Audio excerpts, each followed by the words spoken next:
Assalamualaikum warahmatullahi wabarakatuh. Saya Melinda Agustiana, mahasiswa agribisnis dari Universitas Trunojoyo Madura yang saat ini sedang melakukan atau menempuh MBKM Riset. Pada pembahasan kali ini, di sini saya akan menyampaikan seputar kajian permasalahan Desa Dempo Barat dalam konteks peternakan sapi Madura. Sebelumnya terkait dengan gambaran umum di Desa Dempo Barat, Kecamatan Pasian, Kabupaten Pamekasan, desa ini merupakan salah satu desa yang memang terkategori sebagai wilayah OVOP One Village One Product sapi Madura yang paling unggul dari penelitian Kutsia 2017.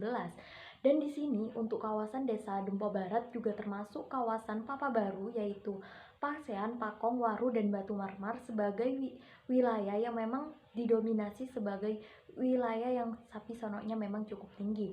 Dan untuk jumlah sapi sonok di Kabupaten Pamekasan yaitu pada tahun 2017 sebanyak 74.815 ekor. Permasalahan yang ditemukan di Desa Dempo Barat yang pertama terkait dengan pemasaran sapi Madura, yang kedua terkait dengan pendapatan peternak yang belum efektif dan pengelolaan feses atau kotoran sapi yang belum dilakukan secara maksimal. Nah, selanjutnya di sini akan dikaji berdasarkan landasan dari beberapa jurnal yang sudah saya temukan. Landasan jurnal untuk artikel pertama berjudul Pola Pemasaran Sapi Potong di Pulau Madura oleh Yudi Haryadi pada tahun 2011. Pada jurnal ini membahas terkait dengan saluran pemasaran sapi Madura di Pulau Madura yang sangat panjang atau sangat kompleks. Hal ini yang membuat dengan harga dari para peternak yang cukup rendah, dan di sini diperoleh persentase keuntungan untuk pedagang kecil yaitu 0,8%, untuk pedagang besar yaitu keuntungannya 0,7%, dan pedagang besar 0,7%, sementara untuk jagal memiliki tingkat keuntungan yang cukup tinggi yaitu sebesar 0,9%. Pada penelitian Yudi Haryadi di sini ditemukan bahwa terkait dengan rincian atau keuntungan yang diperoleh oleh peternak di sini tidak bisa dikaji karena terdapat beberapa faktor seperti tidak efisien atau ada pengaruh lain yang bisa menyebabkan harga tersebut tidak bisa dihitung. Kemudian untuk jurnal ini, besaran tata niaga di sini ditentukan oleh besar kecilnya biaya yang dikeluarkan dan resiko yang ditanggung oleh lembaga tata niaga.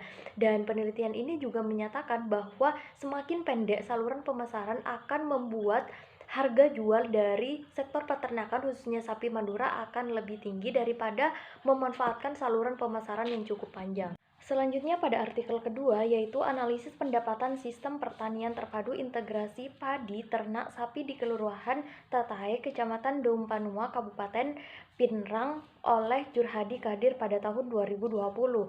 Nah, pada artikel ini ditemukan bahwa pertanian terpadu itu dipraktekkan dengan dipengaruhi berbagai macam aktivitas seperti pertanian tanaman pangan, peternakan, usaha kebun yang semuanya saling satu kesatuan. Kemudian di sini terdapat perbandingan analisis pendapatan yaitu pada pertanian monokultur padi ditemukan pendapatan selama setahun sebesar 9.213.550.000. Kemudian untuk petani monokultur sapi di sini ditemukan tingkat pendapatan sebesar 6.856.166.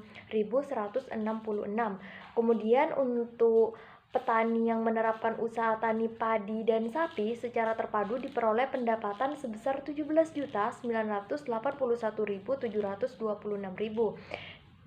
Sehingga di sini dapat ditemukan bahwa usaha tani pertanian terpadu ini memiliki pendapatan yang cukup tinggi. Maka dari itu, solusi yang dapat diambil dari kedua jurnal tersebut yang pertama terkait dengan pemasaran. Solusi yang bisa diambil dari jurnal yang sudah saya jelaskan di awal yaitu fokus bisnis yang dapat diterapkan oleh para peternak, yaitu jika memang ingin melakukan bisnis sapi sono yaitu fokus kepada bisnisnya, atau jika kita melakukan penjualan sapi sono kita harus bisa meminimalisir dalam saluran pemasaran. Artinya harus memperpendek dalam saluran pemasaran atau bisa langsung dijual ke pasar atau bisa langsung memanfaatkan dengan jaringan dari jagal yang bisa kita langsung jual sapi kita. Kemudian terkait dengan poin kedua, pendapatan dan pengelolaan feses, di sini memiliki saling keterkaitan antara pendapatan dan pengelolaan feses, di mana apabila pengelolaan atau pertanian terpadu diterapkan secara maksimal, di situ pendapatan juga akan berdampak. Dan untuk terkait dengan pengelolaan feses atau kotoran sapi, di situ bisa dimanfaatkan sebagai pupuk untuk menyumbangkan dalam pemupukan di usaha pertanian, sehingga dalam 1 tahun dari faktor pendapatan antara usaha tani dengan peternakan bisa memberikan kontribusi 2 kali lipat. Dari pendapat saya pribadi terkait 2 poin, yang pertama terkait dengan permasalahan pemasaran, kemudian kontribusi pendapatan dan pemanfaatan dari limbah atau kotoran ternak. Di sini memang harus difokuskan. Yang pertama, jika kita memang mau terjun di dunia pemasaran, kita harus memposisikan diri kita dalam dunia bisnis peternakan. Atau jika kita fokus ke dalam dunia hanya sebagai pelaku atau peternak saja, pada saat kita menjual, kita harus memilih atau memang menjual ke lokasi yang memang sudah tepat. Artinya jika sapi potong, kita bisa menjualnya ke pasar sapi. Kemudian untuk sapi sono, kita harus tergabung ke dalam kelompok ternak atau festival sebagai ajang atau penjualan atau pameran dari sapi sono tersebut untuk mengangkat harga sapi. Dan untuk dari pendapatan, di sini saya setuju terkait dengan beberapa jurnal atau referensi jurnal yang sudah dijelaskan sebelumnya, yaitu pemanfaatan dari pertanian terpadu.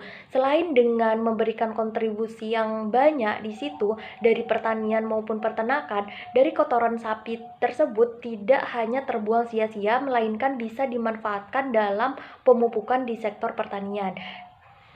Hanya itu pemaparan dari saya, kurang lebihnya mohon maaf. Wassalamualaikum warahmatullahi wabarakatuh.